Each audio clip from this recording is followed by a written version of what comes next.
guys, it's VSG Pretty Sleeped, or Pretty Sleep 16 on Instagram. If you guys are following me over from Instagram, I apologize if it's a little bit loud, but I'm driving and it's super windy.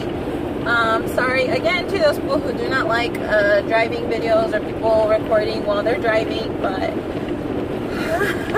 it's just been very hectic, very busy for me. And yes, so guys, we are less than 24 hours away from my surgery. So I mean, let me just catch everybody up for those who might be coming across my video for the first time. My high weight was 296 pounds. That was a week before my surgery, my VSG surgery, April 12th of 2016. I got down to 286 the day of my surgery. Again, that was April 12th of 2016, and my goal weight was to be 180 pounds. I reached that, and I am now almost 2 years post-op, and after reaching my goal, I gained a little bit back and ended up at 193, between 193 and 195. Not proud of it at all. I'm not going to sit here and be like, I have no idea what I did wrong. Completely know what I did wrong.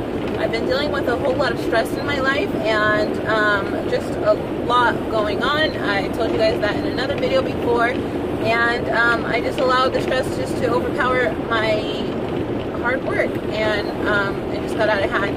So it's obviously something that I need to work on. I really would imagine that, so tomorrow I have a plastic surgery. If you want to watch my last video, I explained how I'm going to be having a mini tummy tuck and a Benelli. I really would rather be at my goal weight before doing a mini tummy tuck or any kind of, you know, tummy tuck or whatever. But because I'm already having or planned to have surgery on my breast, the Benelli, it's kind of like, okay, what the heck, just throw in that little mini tummy tuck. It's more like, I see it more just like a skin removal for as far as I have come. So again, I'm not at my idealistic weight to be doing something like that, but it is what it is. Might as well throw it in there since I'm going to be put to sleep for my Benelli. I don't plan to keep having surgeries and going under or whatever. One day I do dream to have arm lift, and maybe at that point I might get a real tummy tuck at that point, or maybe not. I've said it before, or maybe not, and I'm just gonna be happy and learn to live to love the body that I have and keep working on improving and strengthening and getting back to my goal weight, which is 180. That's my comfort, my happy number, and just being healthy, period. You know what I mean? Because I know that before I had reached 180, and when I was, you know, in the 190s, and I was working out all the time, I felt great. I felt healthy. I loved it. I was happy. I remember being at 199 and saying, oh, if I could stall right here for the rest of my life, I would be happy, when I first hit Wonderland. And now, being back in the 190s and not feeling healthy and not really working out as much as I used to before, it's just a whole different feeling. So I guess my goal period is just to be healthy again, because that's when I'm the most happiest, is when I feel like I just feel great, I feel healthy, you know, I feel motivated. So another thing that I wanted to talk about is just about how like stress is really taking over me. I want to say it all started like in November, when the holidays first started, and I just wasn't really at a place in my life with you know, just, I don't know, just family and everything. It's just been really stressful, and you know, people close to me, and it was just a bad time. So once the holidays hit, I realized that we weren't going to be spending the holidays like we normally do, you know, and I'm really close to all of my family, so when there's a problem with any one of us, you know, I'm very sensitive, and I take it out on myself. I don't know why. Like, it could be not even about me, you know, like two other people in my family are arguing, I'll just like take it so hard on myself, you know, and get really super emotional. And you know, this time it was just a disagreement between me and a very close family member that it means the world to me. And once, you you know, I was able to kind of ignore it because I was just super busy. And then like once the holidays hit, I'm like, oh crap, like this Thanksgiving is not gonna be like any other Thanksgiving in my whole life, you know. I've never spent a holiday like that. We usually are always all joined together, you know, as a family. And so I don't know, I don't take those things lightly. And so I knew like soon after that Christmas was gonna come, and then my birthday, and so it just hit me hard in November, and with like planning a cruise and then trying to get my kids all their Christmas gifts along with the cruise. I think I mentioned that in a video too, or something I mentioned, or maybe I didn't, but we were not supposed to get our kids Christmas gifts. We were gonna, the cruise that we had took was supposed to be their Christmas gift, but then they, so we were supposed to like do an unboxing for Christmas to tell them where we're going. It was between Disneyland or a cruise. And, well, it slipped from my mom's mouth like a couple weeks before Christmas where we were going. So then I started feeling like crap. My husband started feeling like crap. Like, well, now they really don't have nothing open, no excitement, no thrill in Christmas. So we started like, you know, after already putting all our savings into this cruise, we started scrounging up, trying to make sure to get them, you know, enough gifts for Christmas each. We have 5 children, so that's pricey, you know, even just spending $100 on each one of them. So all of that, and just basically like my emotions of, you know, I'm a family person, and when we're not all together like that and something major is happening like a holiday or event, it hurts me a lot, and I was falling into like a little depression and just turning to food, my comfort, you know. I was holding in my feelings. I wasn't talking to anybody about it.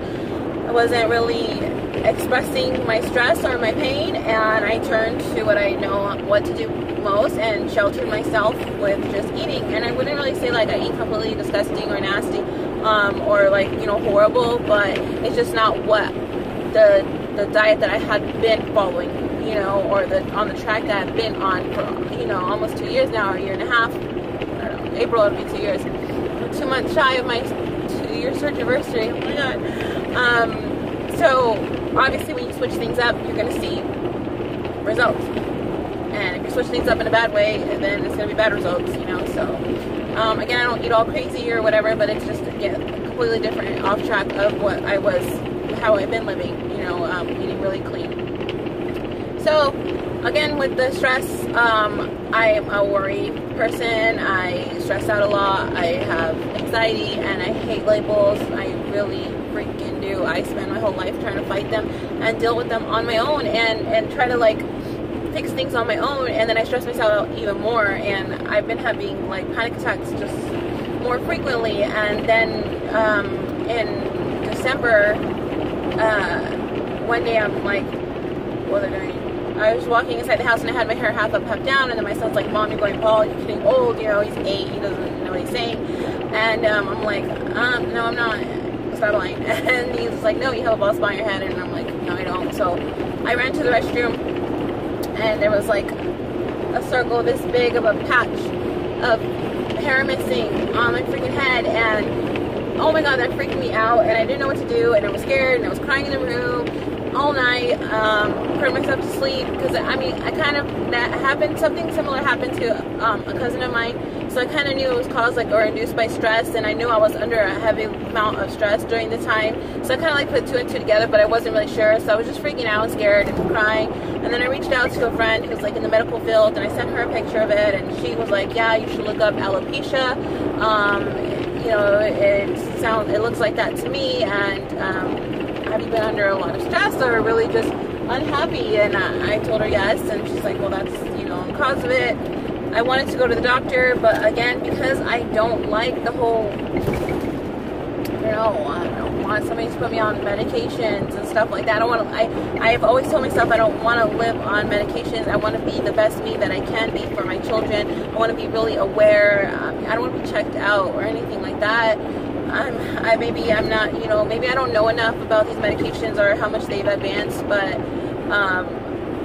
growing up, you know, I've seen somebody close to me on anxiety meds, and they were just checked out, you know, and I don't want to, I just can't, I can't. So I guess I've always had a fear of, you know, labels and medications and stuff. But so I haven't went to the doctor to actually ask about it, but the bald spot is still there, and it's very embarrassing, and it's stressing me out even more, and it makes me feel insecure, and I gotta like work my hair around it, and I can't put my hair up down anymore. So it's, I don't know, it's making me really emotional, and but I'm just trying to be positive and just be thankful to God for just the blessings that I have, and for the weight that I have lost, and how far I've come, and for the surgery that I've had, and for the surgery I'm about to have tomorrow. And just be really thankful, because you know, not a lot of people get the opportunity to even remove any 1 inch of skin, you know, and they just kind of live with it. And for me to, yeah, I would love to have a full tummy tuck, but if that's not in my cards, then it's not in my cards. But for me to even have the opportunity to remove any little bit of extra skin that's there bothering me, then it makes me really happy. I will try to insert a video, a picture at the end of this video of what my hair is looking like, the bald spot. I mean, that's hard for me to put out there, but I just want to bring awareness, and maybe somebody else is going through the same thing, or has had the same thing, and you know, can give me some encouragement when it grows back, or how that happens, or what I should do.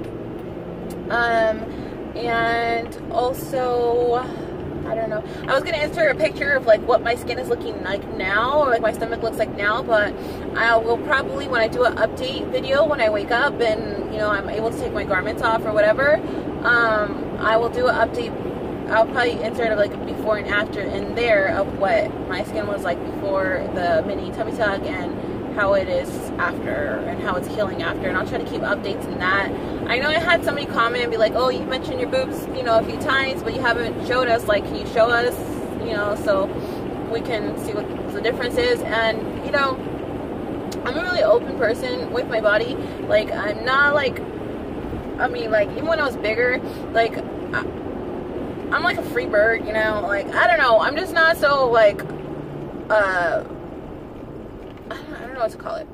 I'm pretty open. I'm a pretty open person, you know, and to me, boobs are boobs, you know, like, everybody has them, but out of respect for my husband, you know, my body is his temple. And you know, I try to respect that. I try to meet him halfway, you know, as wild and open person that I am, you know, he's not. And so for that reason, and just because I guess I'm a mom, I really don't want pictures of my boobs just all out there, you know, in the internet, you know. And I'd rather not, you know. I'd rather answer questions if somebody has questions about them, you know, the process and stuff, to be educational, and so they can learn off of it, you know.